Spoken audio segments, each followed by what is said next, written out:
topics and opinions expressed in the following show are solely those of the host and their guests and not those of W4CY Radio, its employees, or affiliates. We make no recommendations or endorsements for radio show programs, services, or products mentioned on air or on our web. No liability, explicit or implied, shall be extended to W4CY Radio or its employees or affiliates. Any questions or comments should be directed to those show hosts. Thank you for choosing W4CY Radio.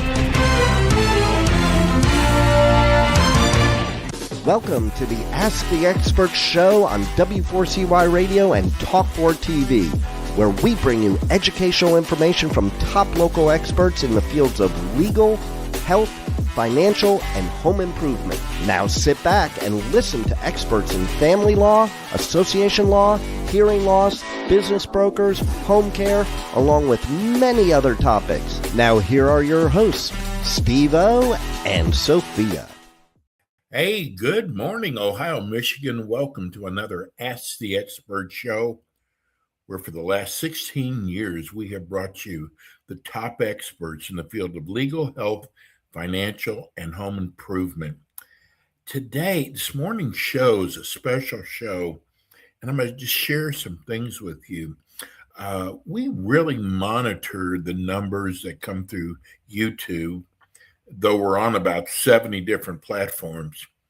And we are getting more email than ever before. And I also see that by the YouTube numbers, people wanting to retire, wanting to sell their business.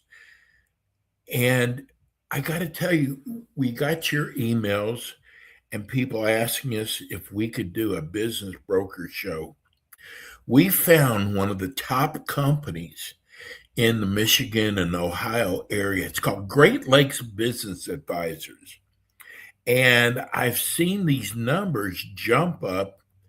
I am so glad that we found Brad Ruth. This is going to be an amazing show because it looks like there's a lot of people that want to retire, who've tired of the hustle and bustle and just want to move on in their life. And this is the perfect show. You are going to learn so much about buying and selling of a business. Good morning, Brad Ruth. Good morning, Steve. I appreciate you having me. Hey, we can hear you fine. I got to tell you, I don't know what it is in the last 2 or 3 months.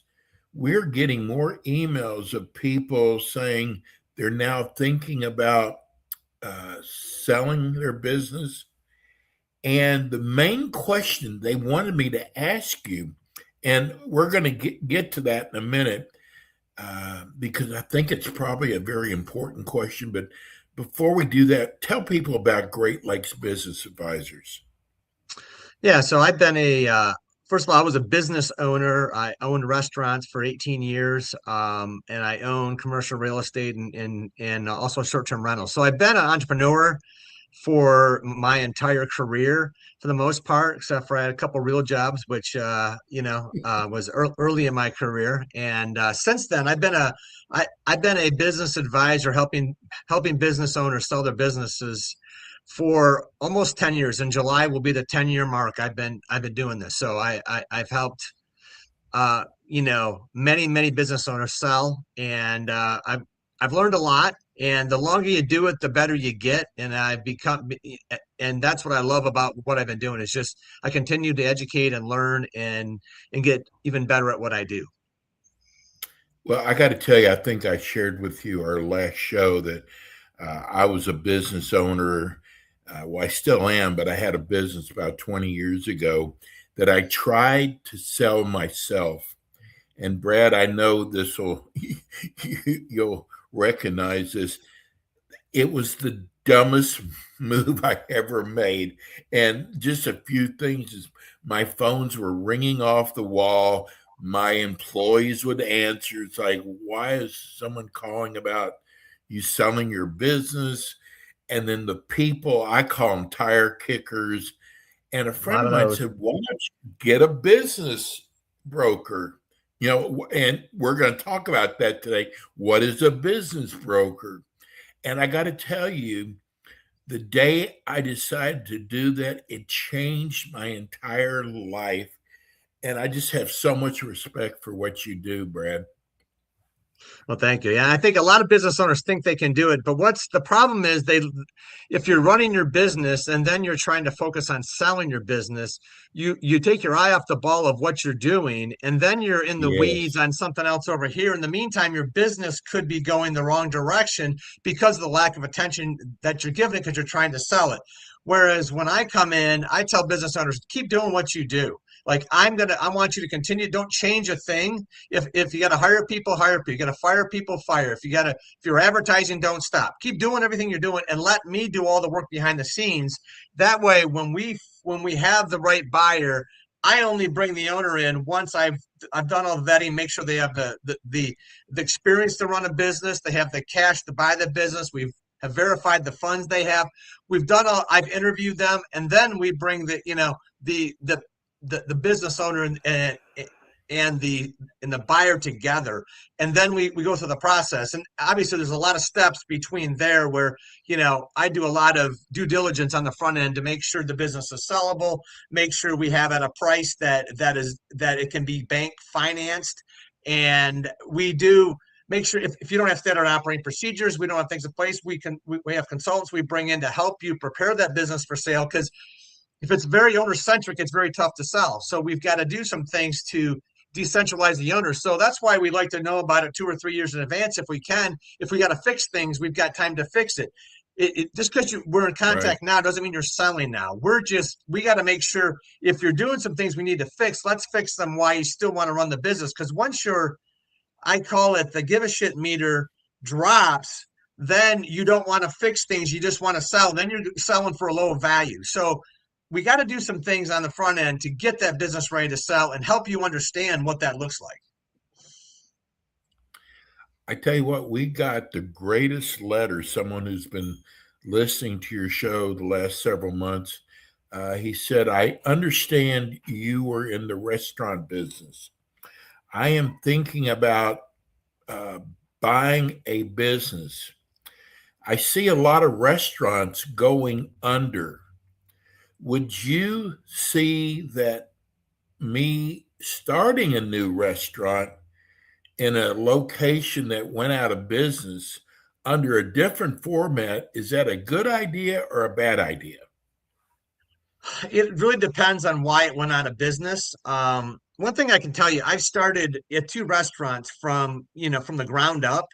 And I really don't recommend it because it's the hardest thing in the world to build that customer base. Like we went out and handed out food in local areas, and the food's got to be phenomenal to go out and hand out food for Yes. free and hope that people will go, hey, I want to order that food. And then get that customer, a lunch business, a dinner business, your delivery business, if you do catering. And so there's a lot to that. I always tell business owners, why would you go start from scratch when you can buy a business that's already got the people in place? It's got a customer base in place. It's got systems in place. It's got recipes in place. If you want to come in and change some of that stuff, that's great. But why not? You can buy restaurants at a really good price and then tweak it to what you want to do over time. But if it's successful the way it is, leave it the way it is. And then you can always make changes down the road. Like the guy that bought my business, he says, well, I'm going to change the concept. And then he realized it's been open for 18 years, very successful. Why would you change it? Like Right. It's printing money the way it is. Don't go change what you bought. So I always tell business owners. So I would recommend not, because it failed maybe because of operations. It could have failed because of location. Location is key. You don't know why it failed. And so I would be cautious in doing that. I think you're better off looking at existing restaurants and seeing what's out there, because there's a lot of good restaurants and that owners want to sell. We just gotta find the right buyer for them. You talk about location, and when I lived in the Dallas-Fort Worth area, there was a busy street. There was a restaurant kind of the size of a Denny's. And Brad, I swear to you, there must have been 12 to 15 restaurants that went into that location, and none of them survived. See, there are locations like that. Yeah, that's one of the things you do, because you do so much due diligence for your client. Yeah. Yeah, and if you have a business you're looking at, reach out to me and I'll look at the financials. I can tell you in 15, 20 minutes whether I would pursue it if I were you or not. It's not it I've been doing it for so long. It doesn't take me long, and I'll do it. I won't charge you for it. Will I go out and help you look for a business? Not really. I don't really look for buyers, but what I do is I do not mind helping people when they call me up because I see so many people have bought businesses, and the owners came to me and said, you want to buy my business?" And they work for the company or they know the owner and they think it's such a privilege. Well, you're probably paying more than you should. So bring an expert in, talk to your accountant, understand those financials before you make that purchase. Because a restaurant is going to sell for a 2 or 3 multiple of SDE. And if you're paying a 5, you got a problem. And even if it's a big restaurant, I just sold a large one that had 700,000 in seller discretionary earnings, only sold for 1.5 million. People think, well, it's making money. I mean, that's what bottom line the owner was making. The problem is restaurants are one of the toughest businesses to run because you're in charge of its procurement, you're in charge of production, you're in charge of customer service, you're hiring, you're firing, you're cleaning up the mess when they leave. I mean, there's all that involved in that day-to-day operation. And so there's a lot to run a restaurant. Once you've run a restaurant, you can run almost any other business, I think, because I think it's one of the toughest businesses out there after doing it for as long as I have. Oh my. I've never shared this with you. We do a restaurant show, and I've been doing it for 16 years. First of all, the markup is not that much in the restaurant business. The hours are long and hard. And you're right, it is the toughest business. You have got to really love being in that business. You do. You're looking at somewhere between a 5 and 20% is a high bottom line profit. You're talking 5 to 15 is probably the margin in it. If you're at 15, you're doing really well. 20 is fantastic. I never got to 20. I got to 15. But I tell you what, even at 15, that's not a big number. And sure, there's some stuff hidden in the financials and you're eating the food and you're doing some other things. But in the grand scheme of things, but it's a springboard to get you the next thing. Like I was able to buy real estate. I was able to buy short-term rentals. I got into business brokerage. So businesses get into them, get going, and it gives you the working capital to buy other things. That's what it starts. It starts at the entrepreneurial journey.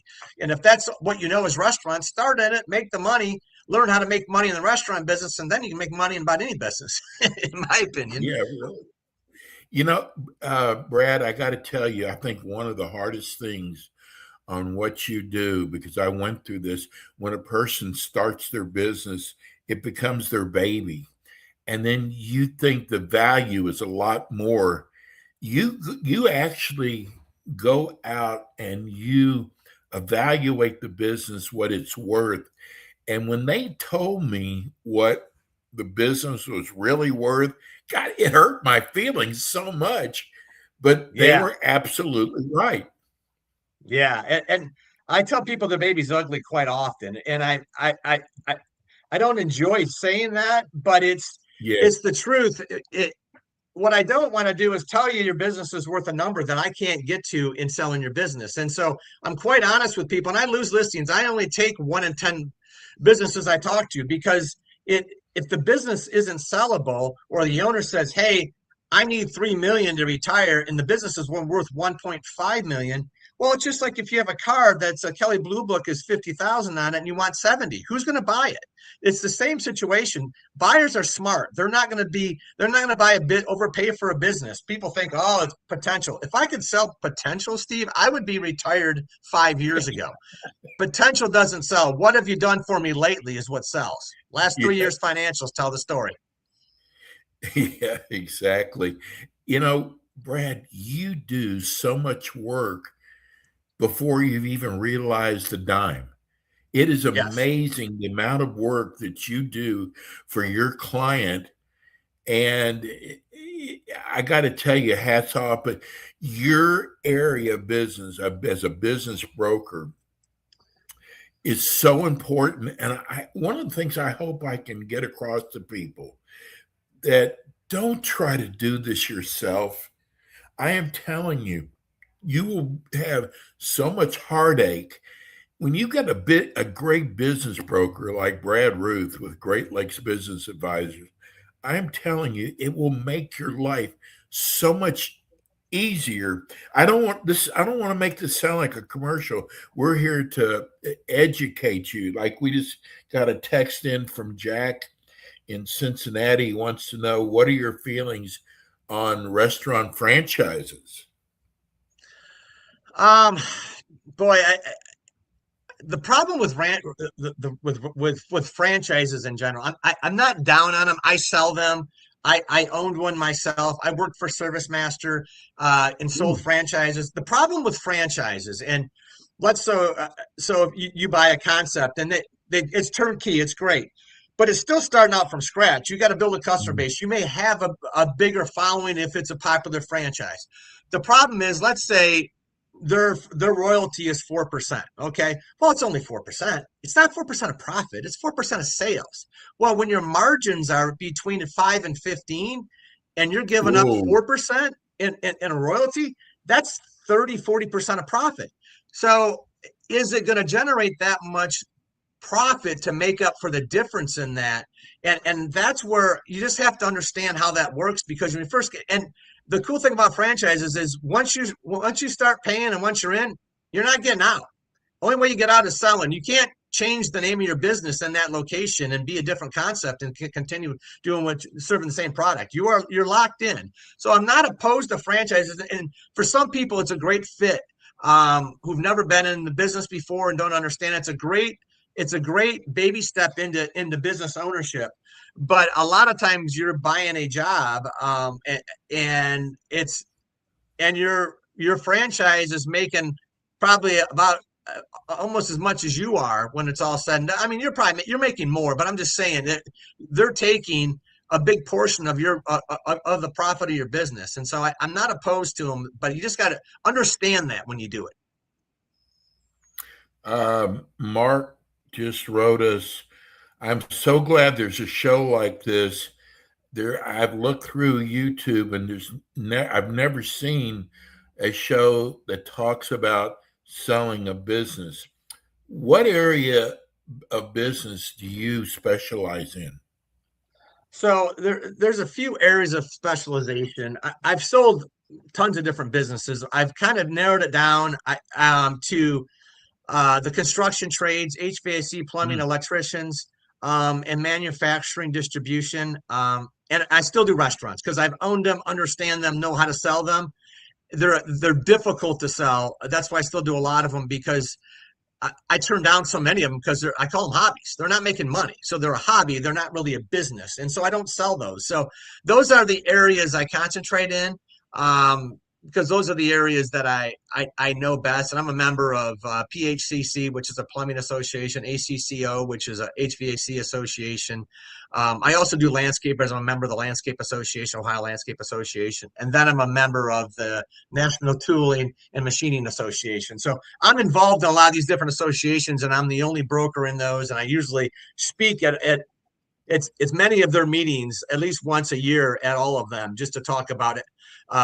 Business enterprise value, exit planning, and then, selling of your business.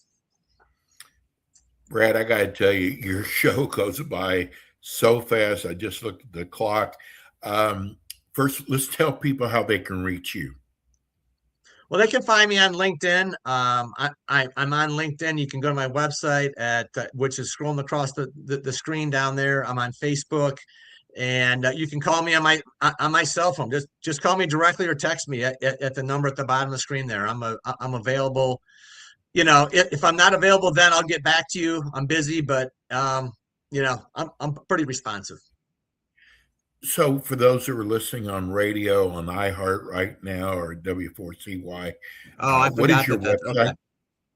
What is your website? Is glbainc.com, or you can reach me on my cell, 330-524-8205. And my last name is Ruth, just like Babe Ruth, which, I just found out from my brother about 3 years ago, is that he did a genealogy thing when he was in high school and found out we're related to Babe Ruth, and we just found that out about. No way. And I go, I'm in sales. Like, why wouldn't you tell me that like 30 years ago? But last name is Ruth. I should have played baseball, but I didn't. So Hey, we're glad you are where you are. Brad's with us every month. And if you missed part of the show, you can go to iHeart, or you can go to Spotify, or you can go to YouTube. Brad, I am so glad we have you. We'll see you next month. Thank you so much. All right, Steve. Thank you. Okay. Hey, that's Brad Ruth. Hey, if you want to sell your business, he is the man to call.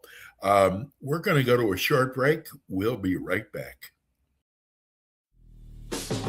Thanks for tuning in today to the Ask the Expert show on W4CY Radio and Talk4 TV. Tune in next week and every week to hear more from our experts on personal injury, insurance, air condition repairs, estate planning, Medicare, and many other topics in the areas of legal, health, financial, and home improvement.